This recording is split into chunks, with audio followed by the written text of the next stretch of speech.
L'homme ne vivra pas de pain seulement, mais de toute parole qui sort de la bouche de Dieu. Voici votre moment de méditation quotidienne.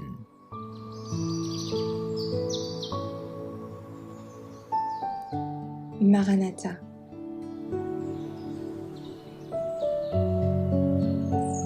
Le 29 mai.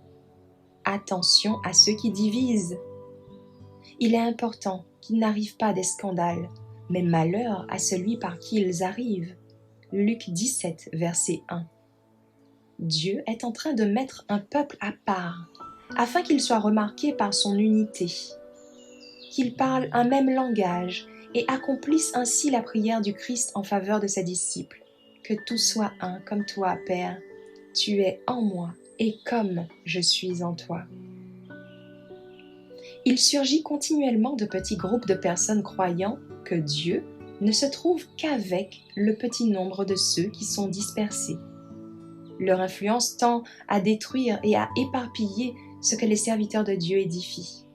Le peuple, qui en accord avec la parole de Dieu, déploie ses efforts pour s'unir et s'est ancré dans le message du troisième ange, est considéré avec suspicion, pour la simple raison qu'il est en train d'accroître ses efforts et de gagner des âmes à la vérité. Il est traité de mondain parce qu'il exerce une influence sur le monde. Un homme se lève, affirmant être conduit par Dieu, et présente la doctrine selon laquelle les impies ne ressusciteront pas. Un autre entretient des idées erronées sur l'ère future. Tous veulent une liberté religieuse totale, et chacun agit indépendamment des autres. Cependant, ils affirment que Dieu œuvre plus particulièrement en eux. Ces personnes sont insensées.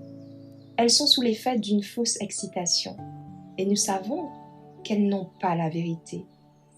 Dieu veuille qu'elles se réforment ou renoncent au sabbat. Ainsi, elles ne s'opposeront pas aux incrédules.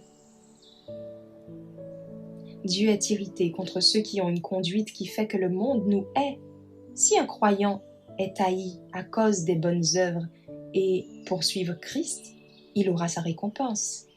Mais s'il est haï parce que sa conduite n'inspire pas l'amour ou pour ses agissements cachés, parce que la vérité est un motif de dispute avec ses voisins et en fait du sabbat une gêne pour eux, il est une pierre d'achoppement pour les pécheurs, un opprobre pour la vérité sacrée. Et s'il ne s'en repent pas, il ferait mieux de s'attacher une meule de moulin au cou et de se jeter dans la mer.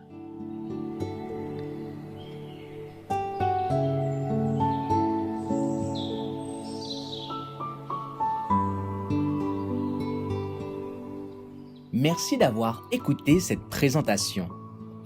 Assurez-vous de nous rejoindre demain pour votre moment de méditation quotidienne avec lereste.org.